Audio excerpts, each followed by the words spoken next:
Petrol tiger பெட்ரோல்ல இருந்து ஒரு பாடல் புலி உருமா போகுதா பாட போகுதான்னு பார்ப்போம்.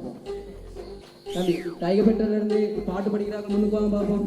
இது மனிதனுணர்ந்து கொள்ள இது மனித காதல் அல்ல, அதையும் தாண்டி புனிதமானது இல்ல.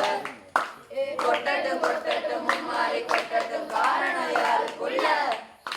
நல்லவன் சாவது கெட்டவன் வாழ்வதும் நம்ம கையில இல்ல. Eagle petrol. ஸோ ஈகல்ட வாழ்க்கை வட்டம் யாருக்காவது தெரியுமா? எத்தனை வருஷம்? ஸோ அந்த 20 வருஷத்துல முதல் 30 வருஷம் அது ஒரு 30 வருஷத்துக்கு தன்னால் முடிஞ்ச அளவுக்கு உயர பறந்து சாப்பிட்டு நல்லா இருக்கும். ஆனால் 30 வருஷம் முடிஞ்ச பிறகு அதோட சொண்டுகளும் அதோட நகங்களும் ரெக்கைகளும் அதிகளவான அதோட சக்தியை மீறி வளரும். ஸோ அந்த லைஃப் ஸ்பேனில் அது முடிவு பண்ணணும், இது மிச்சம் 40 வருஷம் வாழணுமா இல்லாட்டி இப்படியே சாகுறதாங்க. ஸோ அந்த லைஃப் ஸ்பேனில் இருக்க முடிவுகளும் அதே மாதிரி தான் உங்கள் லைஃப்பில் இருக்க முடிவுகளும் ஒத்து போகணும். கஷ்டங்கள் வரும்போது நீங்கள் முடிவு பண்ணணும், இதை தாண்டி போகணுமா இல்லாட்டி நான் இதிலே இருந்து வாழ்க்கையை அனுபவிக்கணுமா. ஸோ ஈகல் பெட்ரோல்ல இருந்து உங்களுக்கான இன்ட்ரெஸ்டிங்கான கதை ஒன்று சொல்றதுக்காக மயூரபவன் வரப்போறாரு. மயூரபவன் முன்னுக்கு வாங்க. வணக்கம். நான் இன்று உங்கள் முன்னிலையில் கதையை சொல்ல வந்துள்ளேன். கதையின் பெயர் பேராசை பெருநஷ்டம். முன்னொரு காலத்தில் கண்ணாயிரம் என்றொரு வியாபாரி வாழ்ந்து வந்தான்.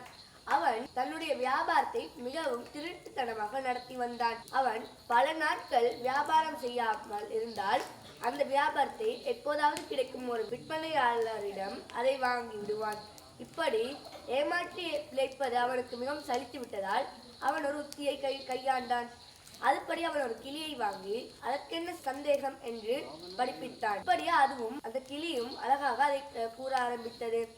அதற்கு பிறகு ஒரு நாள் மாலை சந்தையில் எல்லாரும் அனைவரும் சென்ற பிறகு அவன் 1000 பொற்காசுகள் உள்ள ஒரு பொன் முடிச்சை எடுத்து அதை ஒரு பொற்கிளியில் வைத்து தன் சந்தையின் 4 மூலைகளிலும் வைத்தான். பிறகு அடுத்த நாள் காலையில் அந்த கிளியை கூட்டிக் கொண்டு வந்து, இந்த கிளி மிகவும் அதிசயமான ஒரு கிளியாகும், இந்த கிளியால் எந்த இடத்தில் பொற்காசுகள் இருக்கிறது என்பதை கண்டுபிடித்து கூற முடியும் என்று கூறினான். இதை கேட்டு அனைத்து மக்களும் அவனை திரும்பி பார்த்தனர். அப்போது ஒரு பொன்னன் என்ற ஒரு வியாபாரி, பேராசை பிடித்த வியாபாரி ஒருவன் வந்தான். அவன் வாழ்வில் எப்படியாவது ஒரு பெரிய பணக்காரனாக விட வேண்டும் என்ற ஆசையில் இருந்தவன். அவன் 10,000 பொற்காசுகளுக்கு அதை வாங்கினான். பிறகு அவன் அந்த கிளிக்கு பாலும் பழமும் கொடுத்து அதனிடம் இந்த வீட்டில் ஏதாவது ஒரு இடத்தில் பொற்காசுகள் இருக்கிறதா என்று கேட்டான். அதுவும் அதற்கு என்ன சந்தேகம் என்று ஒரு இடத்தை பார்த்து கூறியது. அவனும் அந்த இடத்தை நன்றாக தோண்டி பார்த்தான். ஆனால் அதில் எந்த ஒரு காசும் கிடைக்கவில்லை. இப்படியே பல இடங்களை தோண்டி இறுதியில் அவன் வீட்டையே அளித்தான். இதனால் நாமும் ஒரு பெரிய பாடத்தை கற்கிறோம். அதாவது பேராசைப்படாமல் வாழ்வது நமக்கு மிகவும் நல்லதாகும். நன்றி, வணக்கம். மயூரபவன், நன்றி உங்களோட கதைக்கு. ஸோ கதையில் மிச்சத்தை நாங்கள் கேட்போம். அந்த 30 வருஷத்துல எல்லாமே வளர்ந்த பிறகு கழுகு என்ன செய்யும்னா, தனது சொண்டு இருக்குதானே, சொண்டை பாறையில் தட்டி உடைக்கும். தட்டி உடைச்ச பிறகு 2-3 கிழமையாகும் அதில் புது சொண்டு வாரதுக்கு. அதுக்கப்புறம் என்ன செய்யும், அந்த சொண்டால இருக்க தனது ஒவ்வொரு ரெக்கையும் பிச்சு வீசும் போது என்ன நடக்கும், ரத்தம் வரும். அதுக்கப்புறம் காலில் இருக்க நகங்கள், அந்த நகங்களையும் குடுங்கி எரியும், பாறையில் தட்டி உடைக்கும். உடைச்ச பிறகு இது அவ்வளவு, இந்த ப்ரொசஸ் அவ்வளவு முடிஞ்சு புது சொண்டு புது நகம் புது ரெக்கைகள் எல்லாம் முளைச்ச பிறகுதான் அது பறந்து போகும். தனது 30வது வருஷத்துலேருந்து 31லேருந்து 70 வருடம் வரைக்கும் வாழ்றதுக்கு. ஸோ இந்த டைம் பீரியடில் அதுக்கு சாப்பாடு இருக்காது, தண்ணி இருக்காது, ஃபுல்லாக வலியும் வேதனையும் தான். ஸோ இதே மாதிரி தான் உங்களோட வாழ்க்கையும், இந்த வாழ்க்கைக்கு ஏற்ற மாதிரி நீங்களும் வார பிரச்சனைகளை தடைகளை தாண்டி போகணும். சரியா?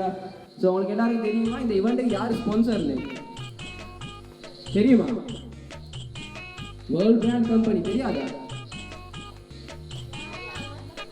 தெரியாது? சரி. ஸோ வேர்ல்ட் பிராண்ட் கம்பெனியான கொக்கோ கோலா தான் அந்த இவெண்ட்டுக்கு ஸ்பான்சர் பண்ணியிருக்காங்க. ஸோ உங்களுக்கு எல்லாருக்கும் கொக்கோ கோலா பொருள் பக்கத்தில் வச்சுருக்காங்க அப்படின்னு நினச்சிக்கோங்க. ஸோ இப்போ நான் கொக்கோ கோலா குடிக்க போகிறோம். சரியா? ஸோ ஒட்டில் எடுங்க, கையில் எல்லாரும் ஒட்டில் எடுங்க. எடுத்துட்டீங்களா? ஸோ ஓப்பன் இருக்கான்னு பாருங்க, பக்கத்தில் தேடி பாருங்க. கீழே இருக்கா? இருக்கு. அந்த பொக்கெட்டில் ஒருத்தர் வச்சு ஒழிக்கலாம் தான் நம்பி எடுங்க. சரி, இப்போ ஓப்பனரில் இப்போ திறக்க போறீங்க. எப்படி திறப்பீங்க? உடைங்க. ரைட். இப்போ கோகா கோலா உடச்சோன்னு என்ன நடக்கும்? சத்தம் வரும். சரி, இப்போ என்ன செய்ய போகிறோம்? குடிக்க போகிறோம். அப்படியே வாட்சி அந்த அட்வர்டைஸ்மெண்ட்டில் காட்டுற மாதிரி ரசித்து குடிங்க. குடி குடி குடி குடி. சரி, கோகாவில் குடிச்சு முடிச்சோன்னு அடுத்து என்ன? ஏப்பண்ணா. சரி, ரைட். ஸோ கோகாவில் நல்லா இருந்துச்சா? ஸோ அட்வர்டைஸ்மெண்ட் கம்பெனிக்கு ஒரு தேங்க்யூ, ஸ்பான்சர் பண்ண கோகா கோலாவுக்கு ஒரு தேங்க்யூ சொல்லுங்கள் எல்லாம்.